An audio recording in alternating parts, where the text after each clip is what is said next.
Shadows fall over my heart. अभी start करते हैं एक्सरसाइज 3.3 का क्वेश्चन नंबर 2। ठीक है, क्वेश्चन नंबर 2 जो है वो आप रीड करोगे तो आपको क्लियरली लिखा हुआ है कि solve these equations and hence find the value of m for which y equals to mx plus 3। यानी देखो, अब आप देखोगे तो लगेगा कि 3 इक्वेशंस हैं, बट 3 इक्वेशंस नहीं है। पहले 2 इक्वेशंस है, उनसे पहले आपको x और y की वैल्यू निकालनी है।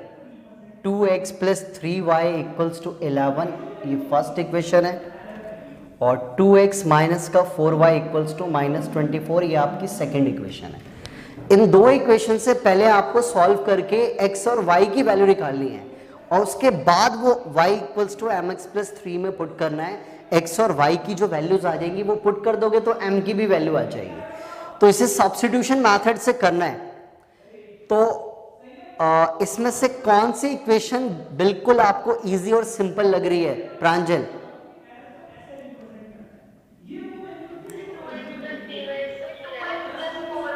-4y। तो सेकंड वाली, इससे हम अपनी थर्ड इक्वेशन बना लेते हैं। ठीक है, from second 2x minus 4y equals to minus 24। ठीक है, यहां से 2x is equal to minus 24 plus 4y हो जाएगा। तो x is equal to minus 24 plus 4y upon में क्या आ गया? 2 आ गया। देखा, सब्स्टिट्यूशन पूरा खेल ही शिफ्टिंग का है। जिस बच्चे की शिफ्टिंग अगर मतलब कि प्रॉब्लम हो उस बच्चे को कि प्लस का माइनस होता है, माइनस का क्या होता है, इधर उधर शिफ्ट करना, अगर उसमें उसकी कंफ्यूजन है ना, तो फिर सब्स्टिट्यूशन मेथड वो गलत करेगा। ये मैं पहले बता रहा हूँ, सारा खेल शिफ्टिंग का ही है। तो देखो यहाँ पे क्या करना है, x की वैल्यू आ गई और इसे हमने थर्ड इक्वेशन दे देना है।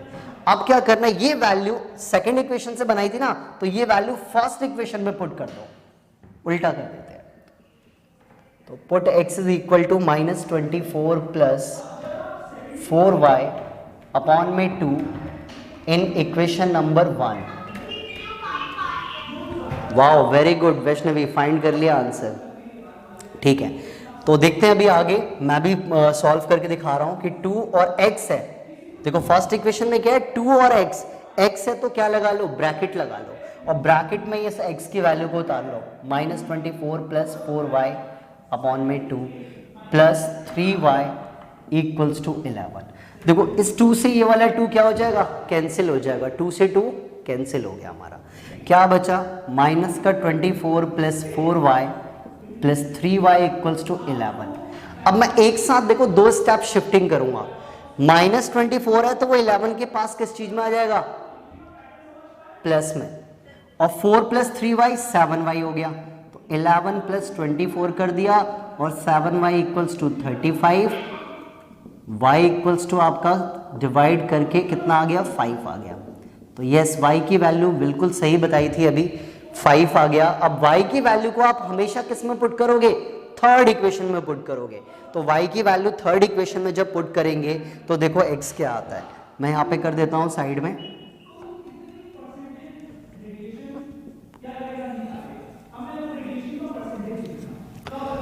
तो x is equal to minus 24 plus 4 into 5 upon में 2 है। तो माइनस 24 प्लस 20 अपॉन 2, तो कितना, माइनस 4/2, 2 से ये कट गया। कितना आंसर आ रहा है x की value, -2 is the right answer. जिन बच्चों को विजिबल नहीं है वो क्लियरली देख लें यहाँ पर। ठीक है, सब्स्टिट्यूशन आपके माइंड में सब्स्टिट्यूशन ना इस तरीके से याद हो जाना चाहिए। मेरा मानना यह है कि दोनों में से आप किसी एक से थर्ड इक्वेशन बनाओ, वो वैल्यू आप दूसरी इक्वेशन में पुट कर दो, उसको सिंप्लीफाई करते करते ही आपका दूसरा वेरिएबल ऑटोमेटिक आ जाएगा। अगर आपने थर्ड इक्वेशन x की बनाई है तो अगला वेरिएबल y ही आएगा, और y आ गया तो थर्ड में हमेशा पुट कर दो, x की वैल्यू आ जाएगी। तो ये आपका पूरा फंडा होता है सब्स्टिट्यूशन मेथड का। अब हमारा क्वेश्चन सिर्फ यहीं पे कंप्लीट नहीं हुआ है, इसके आगे भी कुछ करना है हमारे को। तो हमें क्या करने के लिए बोला है इसके आगे, कि आपको m की वैल्यू निकालनी है। तो यहाँ पे एक बॉक्स बना देता हूं मैं। ठीक है, यहाँ पे बॉक्स में मैं करके दिखा रहा हूं। आपने क्या लिखना है, now y equals to mx plus 3 दे रखा है, तो यहाँ पे अपने y और x की जो वैल्यूज फाइंड करी है वो पुट कर दो। y की वैल्यू कितनी है 5 है और m और x की वैल्यू -2 + 3। अब बहुत ध्यान से यहाँ पे जरा कैलकुलेशन देखना। बहुत सारे बच्चे क्या करेंगे, ये मल्टीप्लाई को नहीं देखते, वो 3 में से 2 को माइनस कर लेंगे। ऐसी गलती नहीं करना है बच्चों। सबसे पहले इस 3 को उठा के इस 5 के पास शिफ्टिंग करेंगे हम। तो ये प्लस में था तो माइनस में, और इधर क्या है, ये आ जाएगा आपका किसमें, m × -2 एज इट इज। इधर आ गया 2, इधर क्या है, और ये 2 इसके नीचे आ जाएगा, 2 से 2 कैंसिल, तो आपके m की वैल्यू कितनी आ गई, -1। समझ आया? क्लियर है? समझ आया?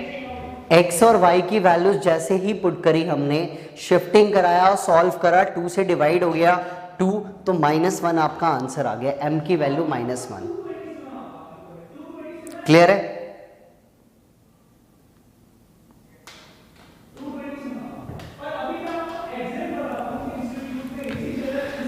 नोट कर लिया सबने ये? हाँ, मैं इसकी पिक सेंड कर दूंगा अभी आपको, ठीक है? इसकी पिक मिल जाएगी, इसकी वीडियो, रिकॉर्डेड वीडियो आपको मिल जाएगी, आप बेफिक्र हो इसके लिए। मेन आपने कितना सीखा ये बड़ा मैटर करता है, कि आपने सब्स्टिट्यूशन मेथड कितना सीखा। एक पर्टिकुलर क्वेश्चन के लिए मत देखो कि आपको बेसिकली 2 इक्वेशंस दे रखी हैं, सब्स्टिट्यूशन मेथड से कैसे एक्स वाई निकाला, ये तो कुछ एक्स्ट्रा था कि एक्स वाई आ गया तो कुछ और भी निकाल के जरा दिखाओ मुझे। तो एक्स वाई की वैल्यू पुट करी, m आ गया। तो क्लियर हो गया ये कॉन्सेप्ट कि कभी भी इस टाइप का क्वेश्चन आए तो कैसे डील करना है। दिव्यांशु, अब समझ आया आपको ये सब्स्टिट्यूशन का?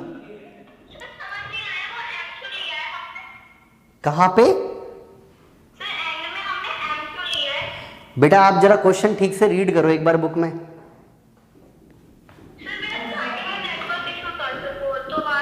बुक में क्लियरली लिखा हुआ है y = mx + 3 दे रखा है और m की वैल्यू निकालनी है, ठीक है? लास्ट में दे रखा है, इसलिए हमने m की वैल्यू फाइंड की है। अच्छा ओके अजीत, मैं कर देता हूँ नीचे। ये लो, आप नोट कर लो पहले अच्छे से, सारे बच्चे नोट कर लो। फिर हम एक बहुत ही इंपॉर्टेंट टॉपिक पे आएंगे, फ्रॉम स्टेटमेंट से कैसे इक्वेशन बनानी है और फिर उसके बाद उसको कैसे सॉल्व भी करना है, ठीक है?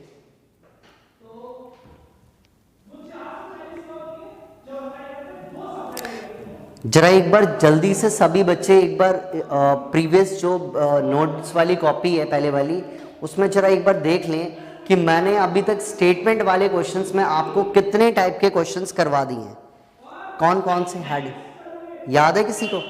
3, बिल्कुल सही वैष्णवी, काफी अपडेटेड हो। तो कौन कौन से कराए हैं वैष्णवी, जरा बताओगे? बिल्कुल, वेरी गुड, बिल्कुल सही बताया कि 3 टॉपिक हम डिस्कस कर चुके हैं कि कॉस्ट, एजेस और फ्रैक्शन, ठीक है? वेल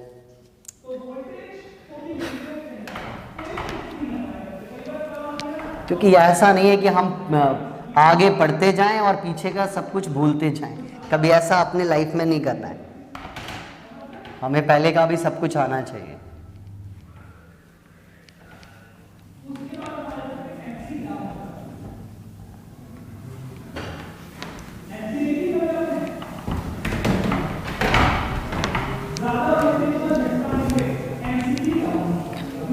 अब देखो, मैं आपको सिर्फ इक्वेशंस ड्रॉ करवा दूंगा, सॉल्यूशन आपने खुद घर पे करना है। मैं आपको इक्वेशंस ड्रॉ कराऊंगा 1 by 1, ये जितने भी स्टेटमेंट वाले क्वेश्चंस हैं, सॉल्यूशन आपने घर पे सॉल्व करना है, ठीक है? कर लोगे सारे बच्चे? ओके, तो ready. Question number 3, form the pair of linear equation for the following problems and find the solution bye substitution method.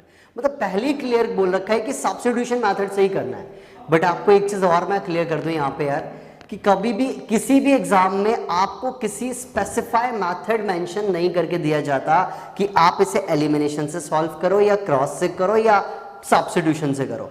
आपको तीनों मेथड आने चाहिए, तीनों में से जो बेस्ट है, जो जल्दी हो जाए, जो इजीली हो जाए, उससे आप अपना एक्स वाई निकालना। तो अभी तो मेंशन है इसलिए यहाँ पे करना पड़ेगा, ये बुक है, एग्जाम नहीं है। क्वेश्चन नंबर 3 का फर्स्ट पार्ट। अब ये स्टेटमेंट वाले क्वेश्चंस में पहला पार्ट है हमारा कि the difference between the two number is 26, दो नंबर का डिफरेंस 26 है and one number is 3 times the other, find them, मतलब वो दोनों नंबर्स कौन से होंगे। तो पहले हम ना एल्जेब्रिकली से जाने से पहले थोड़ा सा एक प्रैक्टिकली बात करते हैं। मैं एक प्रैक्टिकली छोटा सा क्वेश्चन पूछता हूं, क्या नाम है यहाँ पे, वैष्णवी, चलो आप ही बताओ कि दो नंबर का डिफरेंस 5 होना चाहिए। मुझे ऐसे दो नंबर बताओ जिनका डिफरेंस 5 होना चाहिए, क्या माइनस क्या 5 होगा? 6 और 1, बिल्कुल सही बताया, ठीक है। और एक दिव्यांशु, आप मुझे बताओ कि दो नंबरों का डिफरेंस 8 होना चाहिए। 10 - 2। देखो बच्चों ने, दोनों ने जो आंसर बोला है उसमें एक नोटिस करने वाली बात यह है कि हमेशा बड़ा नंबर पहले रहेगा और छोटा नंबर बाद में रहेगा।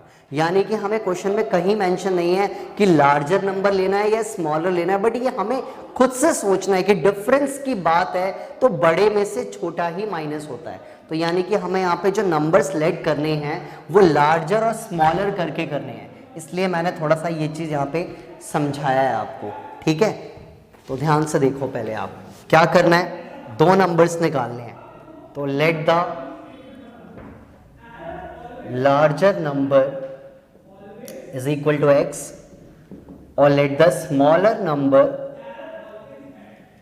Is equal to y। मैंने क्या करा, आपने दोनों नंबर्स को x और y लेट कर लिया है। अब अकॉर्डिंग टू क्वेश्चन, जो क्वेश्चन में बात पूछी गई है उसको पढ़ते हैं। The difference between the two number is 26, बिल्कुल सही बताया 90 आपने कि x minus y is equal to 26, equation number 1 clearly है, दो नंबर का डिफरेंस 26 है। And the second equation is कि one number is 3 times the other. तो क्या करना है, वन नंबर मतलब larger number, x is equal to 3 times the other, it's your second equation.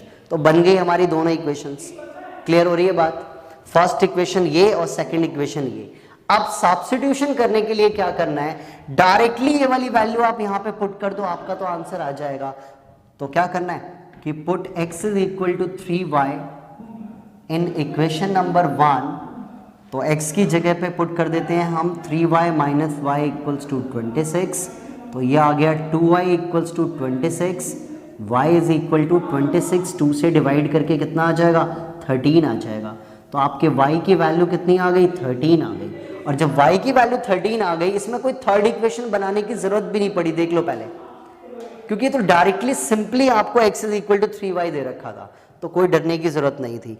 तो y इक्वल्स टू 13 को आप अपने सेकंड इक्वेशन में पुट कर दो, put y equals to 13 in equation number 2, आपका आंसर आ गया 39। तो आप अपने आंसर कहां से दोबारा समझा दूं मैं, आप क्वेश्चन, आपके पास बुक है, बुक में देखो दिव्यांशु क्लियरली लिखा हुआ है कि one number is 3 times the other. जो वन नंबर मतलब कि जो बड़ा वाला नंबर है, वन मतलब पहला नंबर लेंगे हम, इज का मतलब होता है इक्वल टू, और 3 टाइम्स का मतलब 3 से मल्टीप्लाई करना है, अदर नंबर का मतलब स्मॉलर या दूसरा नंबर y ले लिया, तो x is equal to 3y, ठीक है। और हाँ, फर्स्ट इक्वेशन से भी अगर मैं पहले थर्ड बनाता और दोबारा इसमें पुट करता तो भी यही आंसर आता, ठीक है। अब ये आपके x और y आ गए, तो आप फाइनली लिख दोगे therefore larger number is equal to 39 और smaller number is equal to 13। तो इस तरीके से मेंशन भी कर देना अपने आंसर को कि आपका बड़ा नंबर क्या है और छोटा नंबर क्या है। तो क्लियर हो गया क्वेश्चन नंबर 1 आपको अच्छे से, सभी को नोट कर लो पहले आप इसको। ये एक तो मैंने आपको सॉल्व इसलिए करके दिखा दिया ताकि बच्चों को कोई दिक्कत ना हो कि सॉल्यूशन सब्स्टिट्यूशन में कैसे करना है। बाकी की मैं इक्वेशंस बना बना के आपको ऐसे ही छोड़ दूंगा, सॉल्यूशन आप घर पे करिएगा।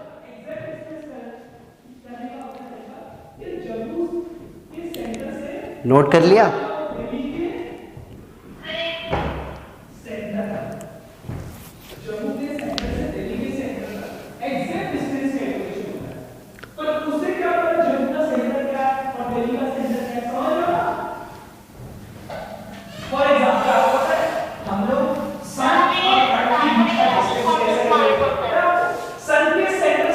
क्या चीज? हमें मतलब क्वेश्चन में बताना होगा कि लार्जर कौन सा स्मॉलर। यस, बताना होगा लार्जर नंबर कौन सा है, स्मॉलर कौन सा है। यस। सेकंड पार्ट देखते हैं।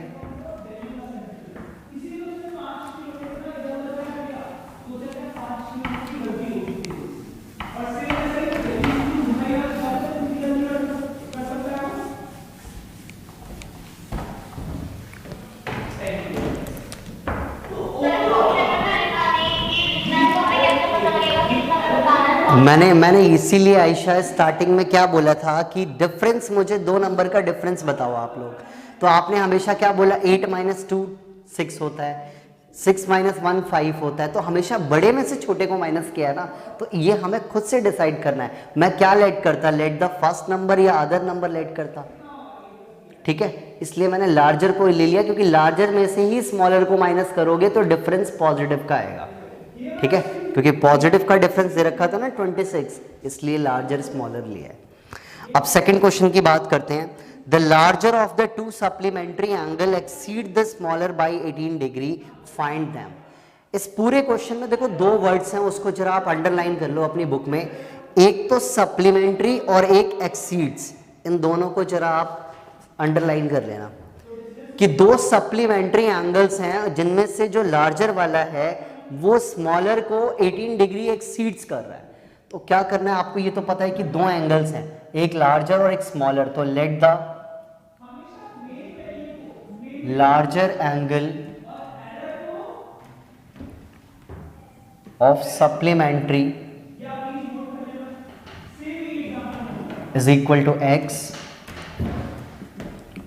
और let the smaller angle of supplementary is equal to y। हमने सप्लीमेंट्री एंगल्स के रिलेशन के लार्जर एंगल को x ले लिया और स्मॉलर को y लेट कर लिया अकॉर्डिंग टू क्वेश्चन। देखो अब आप जब क्वेश्चन रीड कर रहे हो तो आपके पास ना सिर्फ एक ही सिचुएशन गिवन है कि the larger of the 2 supplementary angle exceed the smaller by 18 degree. चलो पहले ये वाली बात हम पूरी कर लेते हैं कि दोनों में से जो लार्जर एंगल है, तो लार्जर को हमने क्या लेट किया है, x। तो x is equal to exceed the smaller by 18 degree. Exceeds का मतलब होता है ज्यादा, एक्सीड्स मींस ज्यादा, वो स्मॉलर वाले से 18 डिग्री ज्यादा है। तो आपकी इक्वेशन क्या बन गई, x is equal to y plus 18। जब भी कभी एक्सीड्स का आए तो आप राइट साइड में उतना प्लस कर देना। समझ आ गई बात, क्लियर है। तो आपकी फर्स्ट इक्वेशन ये जो है उसे हम डायरेक्टली से ऐसे भी छोड़ सकते हैं, कोई दिक्कत नहीं है। और एक और बात सोचो आप कि जैसे आपके पास मैंने एक क्वेश्चन करवाया था कि 10 student of class 10th took participate in a mathematics quiz. तो वहां पे 10 स्टूडेंट्स के लिए आपने क्या करा था, x plus y is equal to 10 लिखा था। तो वैसे ही सोचो कि सप्लीमेंट्री एंगल्स क्या होते हैं, किसी को पता है सप्लीमेंट्री एंगल्स क्या होते हैं? वेरी गुड, ऐसे 2 एंगल्स जिनका सम 180 डिग्री होता है, तो दोनों एंगलों का सम कितना होगा, 180 डिग्री। तो आपकी एक इक्वेशन ये बन गई। तो अब आपके पास 2 इक्वेशंस बना दी है मैंने। आप डायरेक्टली x की वैल्यू यहां पे पुट कर देना, सिंप्लीफाई करोगे सब्स्टिट्यूशन मेथड से, तो आपके दोनों वेरिएबल्स फाइंड हो जाएंगे। तो हो जाएगा ये वाला क्वेश्चन।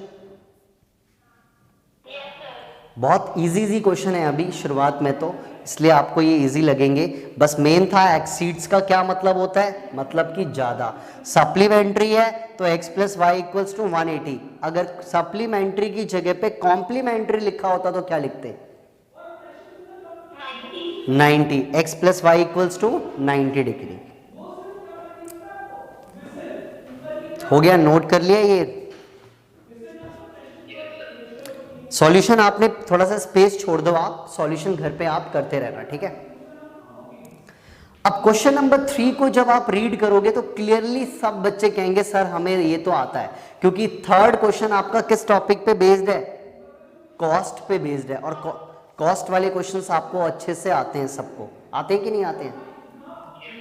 तो कॉस्ट वाले क्वेश्चंस तो आपको अच्छे से आते हैं, तो कॉस्ट वाला आपका होमवर्क रहेगा। मैं बात कर रहा हूं क्वेश्चन नंबर 4 की, तो हम 4th पार्ट पे आएंगे, ठीक है।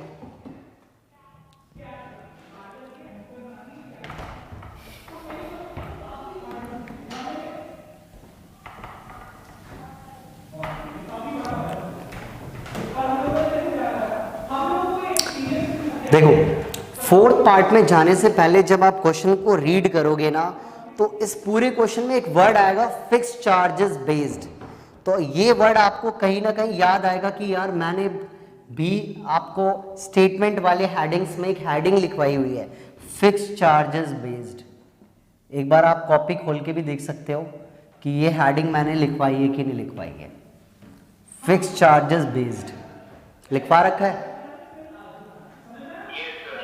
अब फिक्स्ड चार्जेस बेस्ड वाले जो क्वेश्चंस होते हैं ना, वो एक्चुअल में 3 फॉर्म्स में आते हैं, 3 टाइप्स में आते हैं। पहला, या तो वो टैक्सी से रिलेटेड होता है, या तो वो क्या होता है कि आपके ना लाइब्रेरी से रिलेटेड होता है।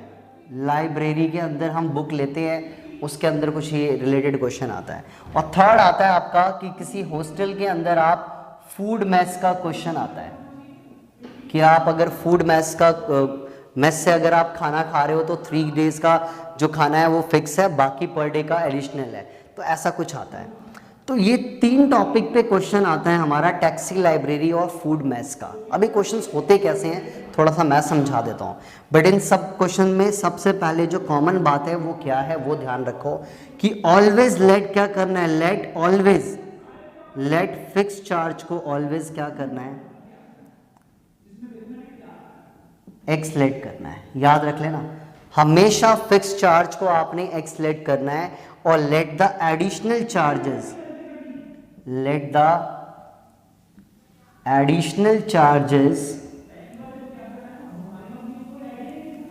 आफ्टर फिक्स्ड चार्ज के अलावा जो एडिशनल चार्जेस होता है उसको आप रुपीज वाई लेट करोगे। रुपीस के टर्म्स में हम लेट करेंगे क्योंकि चार्जेस की बात हो रही है। तो ये बातें पहले पता होना चाहिए कि फिक्स चार्जेस वाले क्वेश्चन में हम लेट हमेशा फिक्स चार्ज को एक्स करेंगे और एडिशनल चार्जेस जो देयर आफ्टर फिक्स्ड होगा उसको हम रुपीज वाई लेट करेंगे। ये बात क्लियर होगी पहले। अब जरा एक छोटा सा एग्जाम्पल सुनते हैं, एक कहानी टाइप की, बड़ा ध्यान से सुनना। एक बच्चा लाइब्रेरी से 7 डेज के लिए बुक लेने गया। वहां पे कंडीशन ये है लाइब्रेरियन की कि पहले 2 दिन का जो चार्जेस है वो फिक्स है। फर्स्ट 2 डेज का चार्जेस फिक्स है उस लाइब्रेरी में। फर्स्ट 2 डेज का चार्जेस जो है वो फिक्स है, ठीक है। उस बच्चे ने 7 दिन के लिए वो लाइब्रेरी से बुक ली है और उसने ना 30 रुपीज उस लाइब्रेरियन को पे किया हुआ है। तो इसकी इक्वेशन क्या बनेगी, इस बात का ध्यान रखना है। उसने बुक लिए कितने दिन के लिए, 7 डेज के लिए लिए है, जिसमें से 2 दिन का तो फिक्स है। तो आपको इस टाइप के क्वेश्चन में जरा सा भी सोचना नहीं है, बस फिक्स वाले पार्ट को जरा ध्यान से समझना है। क्या समझना है कि कितने डेज का फिक्स है और कितने दिन के लिए हम टोटल ले रहे हैं। तो आप हमेशा याद करो कि इसे ब्रेक कर लेना 2 टर्म्स में, x और y। x आपका फिक्स रहेगा, एडिशनल आपका कितना रहेगा, y रहेगा। तो यार ये तो आपको पता है कि फिक्स्ड वाला तो x था और एडिशनल था y।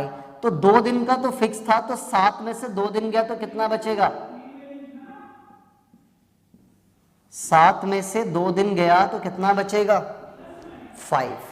क्योंकि आपने 2 डेज के ही रेंट को क्या लेट कर लिया है, एक्स लेट कर लिया है। तो ये बात जरा ध्यान रखना कि जितने दिन का फिक्स होता है उसको हमेशा एक्स लेट करना होता है। और 7 डेज बोला था तो 2 दिन मैंने माइनस कर लिए तो क्या बचा, 5y। तो कितने रुपीस पे किए उसने, 30 रुपीज पे किए।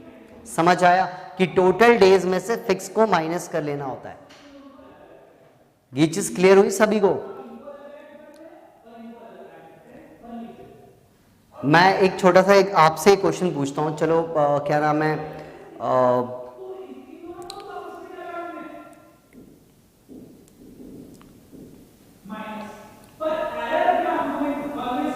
ट्विशा आप मुझे एक छोटा सा एक क्वेश्चन का आंसर देना कि अगर कोई बच्चा 10 डेज के लिए बुक खरीदने जाता है, लेने जाता है, तो उसकी इक्वेशन क्या बनेगी, और वो 50 रुपीज पे करता है, तो इक्वेशन क्या बनेगी,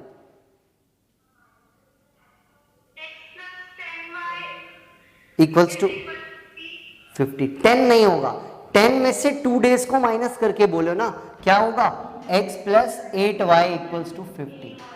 ये बात याद रखना है। चलो एक मुझे आयशा आप बताओ, अगर कोई बच्चा या आप खुद ही 15 दिन के लिए बुक लेने के लिए गए हो और आप उसे 75 रुपीज दे के आए हो, तो आपकी इक्वेशन क्या बनेगी 15 दिन के लिए? आयशा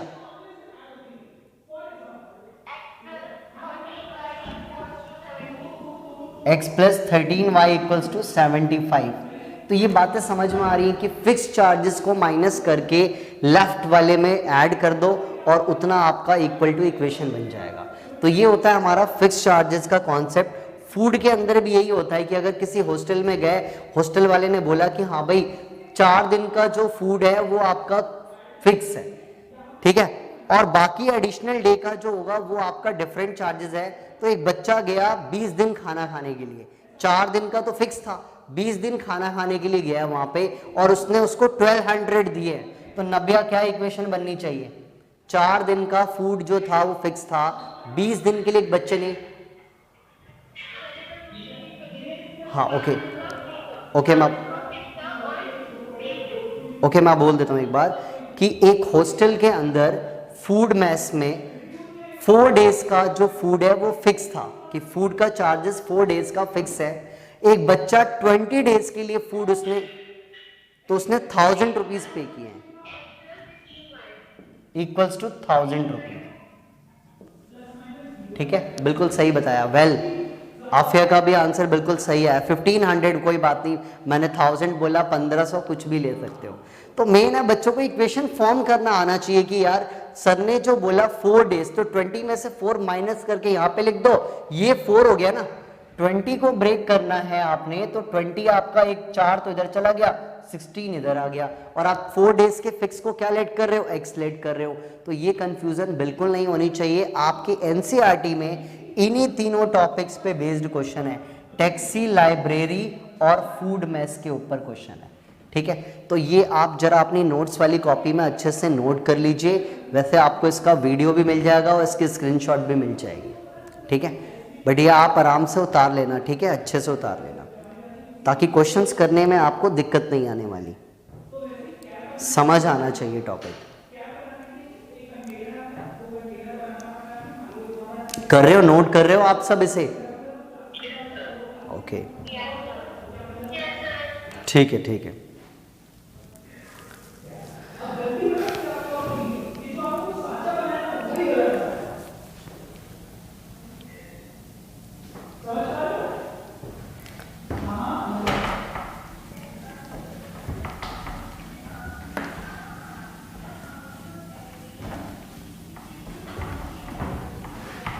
तो आज आपका एक और भी टॉपिक क्लियर हो गया। ये टॉपिक हमारा फिक्स चार्जेस का था, ये भी मैंने आपको समझा दिया। अब इसके क्वेश्चंस करेंगे तो और अच्छे से ये टॉपिक भी परफेक्ट हो जाएगा, जैसे आपका फ्रैक्शन, कॉस्ट और एजेस हो रखा है।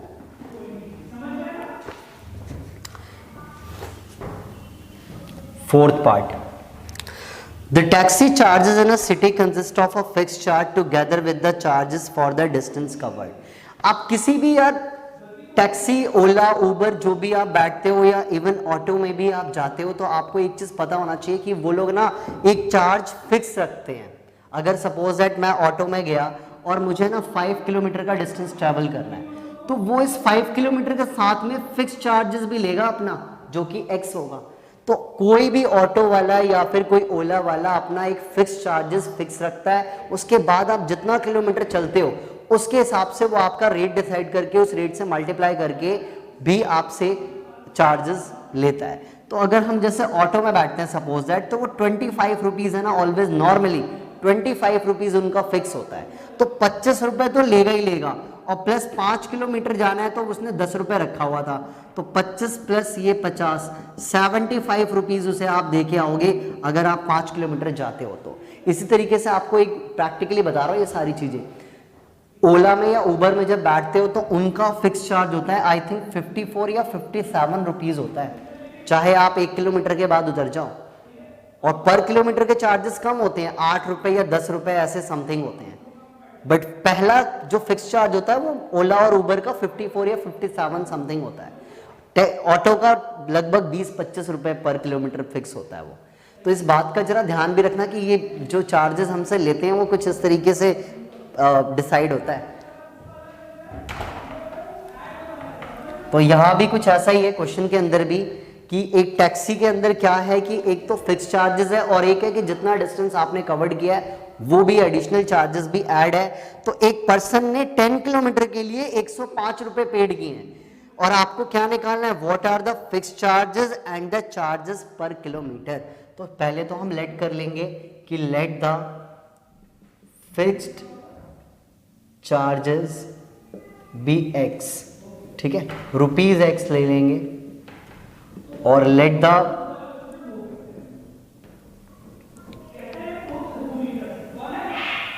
Charge per kilometre after fixed is equal to rupees y. ठीक है, फिक्स चार्जेस को मैंने एक्स रुपीज लेट कर लिया है और charge per kilometre after fixed y let कर लिया है। ठीक है, और अकॉर्डिंग टू क्वेश्चन अब हम क्वेश्चन रीड करेंगे। एक पर्सन ने 10 किलोमीटर के लिए 105 रुपए पे किए हैं बच्चों, तो कौन बच्चा मुझे इसकी इक्वेशन बताएगा?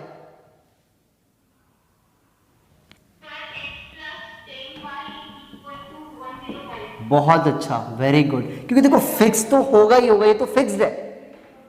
उसके बाद 10 किलोमीटर आप चले हो तो 10 into y equals to 105, it's your equation number 1। ऐसी एक और पर्सन है, अनदर पर्सन, उसने 15 किलोमीटर का डिस्टेंस ट्रेवल किया है, तो क्या इक्वेशन होनी चाहिए? और उसने 155 रुपीज पे किए हैं। यस आफिया, बिल्कुल तुम भी सही बता रही हो, नब्या दोनों ही, x plus 15y equals to 155, तो ये आपकी इक्वेशन नंबर 2 बन गई है। अब इसको आप सब्स्टिट्यूशन से सॉल्व करके आप इसका आंसर निकाल लोगे x और y का, किसी को कोई डाउट तो नहीं है?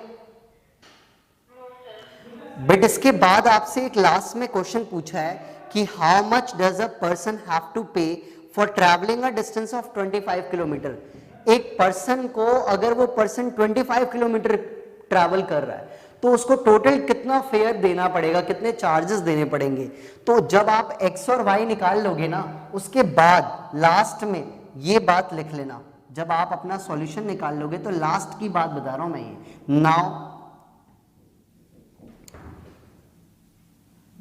चार्ज पेड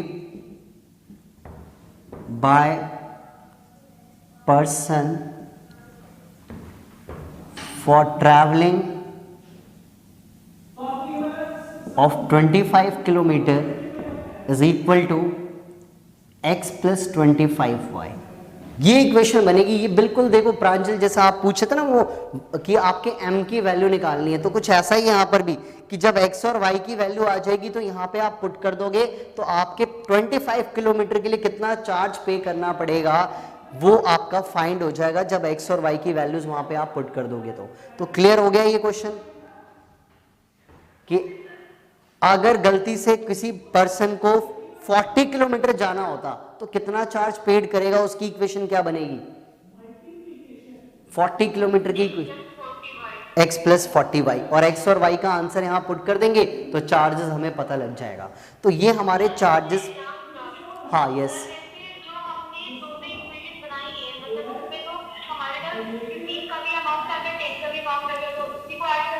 कभी भी नहीं आएगा आंसर, करके देख लेना,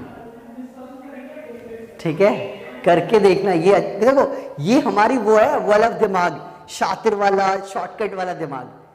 मैडम अगर 40 किलोमीटर का होता तो क्या करते? अगर 40 किलोमीटर का पूछा होता तो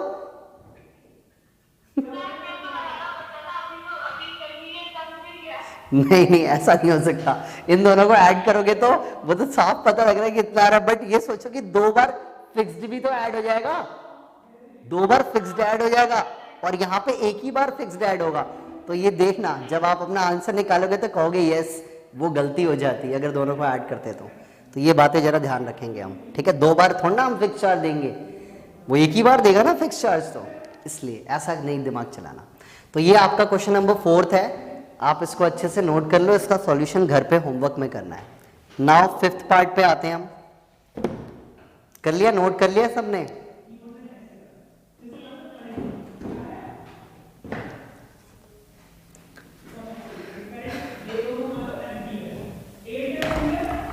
वैसे फिफ्थ पार्ट भी वैसे बच्चों को आना चाहिए, क्योंकि फिफ्थ पार्ट जो है वो फ्रैक्शन पे बेस्ड है, और फ्रैक्शन का टॉपिक मैं ऑलरेडी बहुत अच्छे से समझा चुका हूँ, बट शायद हो सकता है कि लगभग कुछ क्लासेस के बाद हम पढ़ रहे हैं, तो क्या पता बच्चे भी भूल गए होंगे। ठीक है, तो मैं एक बार और दोबारा करा देता हूँ कि फ्रैक्शन का नाम सुनते ही बच्चों के माइंड में सबसे पहले क्या होना चाहिए, कैसे स्टार्ट करना है, लेट द न्यूमरेटर को always numerator is equal to x, और डिनोमिनेटर को आपने y लेट कर लेना है, और उसके बाद क्या लेट करना होता है, fraction equals to x upon y। तो ये तीन बातें हमेशा फ्रैक्शन का वर्ड सुनते ही तीन बातें सबसे पहले लेट करके और लिख लेना होता है, उसके बाद अकॉर्डिंग टू क्वेश्चन लिखना होता है। ठीक है, अब मैं क्वेश्चन रीड करूंगा। क्वेश्चन में क्या बोला है कि fraction becomes 9/11 if 2 is added to both numerator and denominator. देखो जी, पहला क्या बोला है, एक फ्रैक्शन है जो क्या बन रहा है, 9/11। कब बन रहा है, जब उस फ्रैक्शन के अंदर, फ्रैक्शन क्या है, x/y, उस फ्रैक्शन के न्यूमरेटर में भी और डिनोमिनेटर में भी क्या कर दे, 2 ऐड कर दे। देखो लिखने का तरीका कितना बढ़िया है कि पहले ही इक्वल टू में वो फ्रैक्शन लिख लो, लेफ्ट साइड में x अपॉन y लिख लो, और ऐड या सब्ट्रैक्ट किस में कह रहे, इस बार दोनों में ही बोला जा रहा है, तो मैंने इसलिए दोनों में 2 ऐड करा दिया। और अब इसके बाद क्या करेंगे, क्रॉस मल्टीप्लाई। तो क्रॉस मल्टीप्लाई आता है सबको, तो दिव्यांशु जरा आप मुझे बताओ क्रॉस मल्टीप्लाई करके क्या आंसर आएगा, दिव्यांशु, हाँ बोलो। 11x plus 22, 9, 18। अब हम शिफ्टिंग करा लेते हैं, तो 11x माइनस 9y, और ये 22 प्लस में है तो 22 उधर माइनस में आएगा, और आपकी फाइनल इक्वेशन क्या बन गई, 11x माइनस का 9y इक्वल्स टू -4। तो ये आपकी फर्स्ट इक्वेशन बन गई। तो फ्रैक्शन का टॉपिक हम पहले भी डिस्कस कर चुके हैं, तो ज्यादा प्रॉब्लम होनी भी नहीं चाहिए। नाउ सेकंड केस जो है वो मैं डिस्कस करता हूं और देखता हूं कौन बच्चा मुझे अभी बता पाएगा। ठीक है, सेकंड केस में क्या बोला गया है कि if 3 is added to both numerator and denominator it becomes 5/6, यानी एक फ्रैक्शन ऐसा बनने वाला है 5/6 जब उस फ्रैक्शन के दोनों में 3 ऐड कर देंगे। यस, ठीक है, दोनों में 3 ऐड कर देंगे, और अब क्या करेंगे यहाँ पे क्रॉस मल्टीप्लाई। तो क्रॉस मल्टीप्लाई करेंगे तो क्या रिजल्ट आएगा, 6। हाँ, और अब इधर शिफ्टिंग कर लेंगे तो 6x माइनस 5y, और इधर 15 माइनस का 18 -3, बिल्कुल सही। तो ये दो इक्वेशंस बन गई। मेरा काम था इक्वेशन को ड्रॉ करवाना, सॉल्यूशन करना। बच्चों आपका काम है घर पे आराम से इनके सॉल्यूशंस निकाल लेना। बट इस क्वेश्चन में, पर्टिकुलर दिस क्वेश्चन में आप ध्यान रखोगे कि ये नहीं कि आपका x और y आ गया और आपने वहां पे आंसर ऐसे ही छोड़ दिया। जी नहीं, आपको क्या निकालना है, फ्रैक्शन निकालना है। तो आपका आंसर भी लास्ट में कैसा होना चाहिए कि फ्रैक्शन इज इक्वल टू जो भी आपका आंसर आया हो, x की वैल्यू ऊपर, y की वैल्यू नीचे। इस बात का ध्यान रखेंगे हम। ठीक है, तो ये था हमारा फ्रैक्शन बेस्ड क्वेश्चन की हेडिंग भी मैंने समझा दी। अगर कोई न्यू बच्चा ज्वाइन है तो कि हमेशा पहले न्यूमरेटर को x लेट करते हैं, डिनोमिनेटर को y, fraction is equal to x upon y लिखते हैं, और फिर पढ़ते हैं हम कि फ्रैक्शन वाले क्वेश्चन में कौन सा फ्रैक्शन बन रहा है वो इक्वल टू में रख दो, और फिर x अपॉन y पहले ही लिख के बैठ जाओ। जैसे मैं एक अलग से अपनी तरफ से केस देता हूं कि a fraction becomes 7/9 if we add 5 in numerator, only 5 add करना है न्यूमरेटर में, तो कैसे लिखूंगा मैं, अपॉन में क्या y, ये एज इट इज रहेगा। देख लो इधर, मैंने सिर्फ न्यूमरेटर में ऐड करने की बात बोली है, डिनोमिनेटर तो ऐसे ही रहेगा। और अब इसके बाद आप क्रॉस मल्टीप्लाई कर लीजिए और आपका आंसर आ जाएगा इक्वेशन। तो आप बहुत अच्छे से रीड किया करो कि ऐड या सब्ट्रैक्ट कहां करने की बात हो रही है, न्यूमरेटर में या डिनोमिनेटर में। अगर दोनों में बोला हो तो बहुत अच्छी बात है, कभी कभार वो न्यूमरेटर या डिनोमिनेटर में भी बोलते हैं। ये सब चीज़ें मैंने आप लोग को फ्रैक्शन के टॉपिक को जब करवाया था बहुत अच्छे से डिस्कस किया था। इसके ऊपर आपकी एक वीडियो भी है, आप कभी देख सकते हो कि फ्रैक्शन के टॉपिक को कैसे हमें करना है। ठीक है, अच्छा ठीक है, मैं इसकी भी स्क्रीनशॉट भेज दूंगा, प्लस इसकी वीडियो आपके पास आ जाएगी। ठीक है, चलिए अब लास्ट पार्ट आपका रह गया, एक लास्ट पार्ट आपका रह गया है, वो लास्ट पार्ट आप देख लो। ठीक है, ये एजेस बेस्ड है, तो एजेस बेस्ड भी तो हम कहीं ना कहीं कर चुके हैं, परफेक्ट है हम लोग एजेस वाले क्वेश्चन में। अब एक ही लास्ट क्वेश्चन है, अच्छा।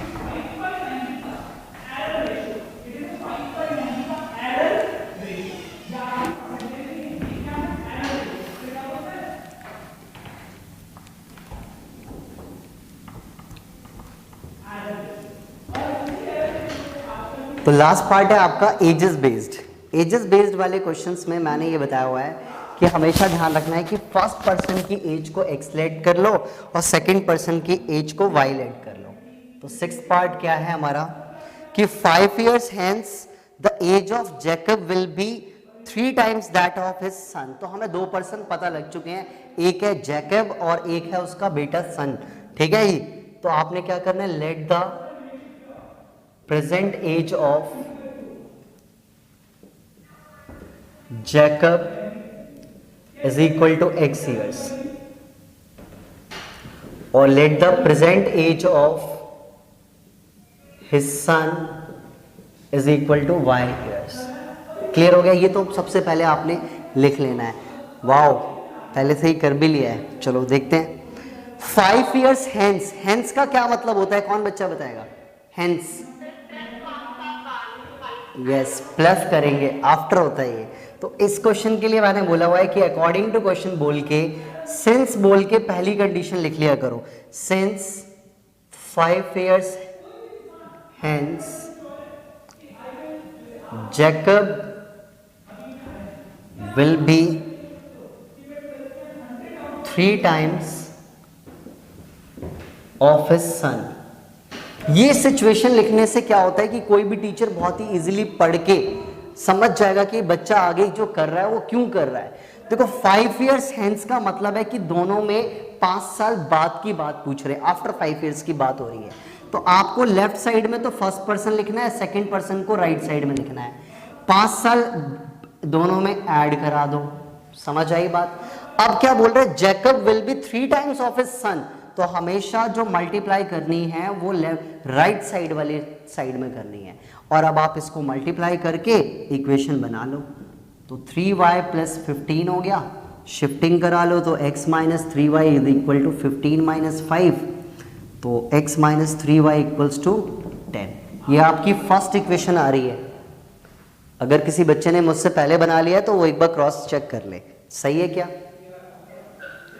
ओके, नाउ सेकंड कंडीशन कैसे करनी है हमें, एंड बोल के आपने सेकंड वाली कंडीशन को भी उतार लेना है कि सेकंड कंडीशन में क्या बात लिखी हुई है।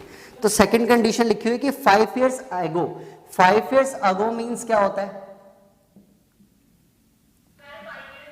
हाँ, मतलब पहले के लिए क्या करेंगे, माइनस कर लेंगे। ठीक है, एगो Jacob was 7 times of his son। तो ये स्टेटमेंट लिख ली तो अब हमारी इक्वेशन ड्रॉ करने में हमें कोई भी प्रॉब्लम नहीं होने वाली है। मैं नीचे देखो, इधर कर देता हूं थोड़ा कैमरा। अब देखो आप क्या बोला, 5 years ago मींस दोनों साइड से क्या करेंगे, 5 माइनस करेंगे। और जैकब कितना था, 7 टाइम्स था, तो 7 से मल्टीप्लाई कर देंगे। और फिर से वही वाली बात कि हमें करना क्या है कि मल्टीप्लाई करके और सिंप्लीफाई कर लेना है। तो आपकी इक्वेशन क्या बन जाएगी, यहाँ से इसको सिंप्लीफाई करोगे तो मैं इस बॉक्स में कर देता हूँ आगे का स्टेप कि x - 5 x - 7y is equal to कितना आएगा, -30। Equation number 2। तो ये आपको अब समझ आ गया होगा कि किस तरीके से एजेस के क्वेश्चन को हम लोग सॉल्व करते हैं। क्लियर हुआ? अगर कभी आप 10 दिन पहले ये पढ़ रखा हो और अभी आप भूल रहे हो तो आपको एक बार अच्छे से दोबारा से मैंने रिवाइज करा दिया है कि एजेस कोई क्वेश्चन को कैसे डील करना है, फ्रैक्शन के क्वेश्चन को कैसे डील करना है, कॉस्ट वाला तो बहुत ही सिंपल होता है। तो आपका होमवर्क ये है कि एक तो आपने इस वाले का कॉस्ट वाला क्वेश्चन होमवर्क में लेना है और इन सभी पार्ट्स के जिन जिन के मैंने इक्वेशन बना के आपको ऐसे ही छोड़ दी है, इनका सॉल्यूशन आपने घर पे सॉल्व कर लेना है और मुझे सेंड करना है कि यस आपके आंसर सही आ रहे हैं कि नहीं आ रहे हैं। आप भी अपना क्रॉस वेरीफाई पीछे से कर सकते हो।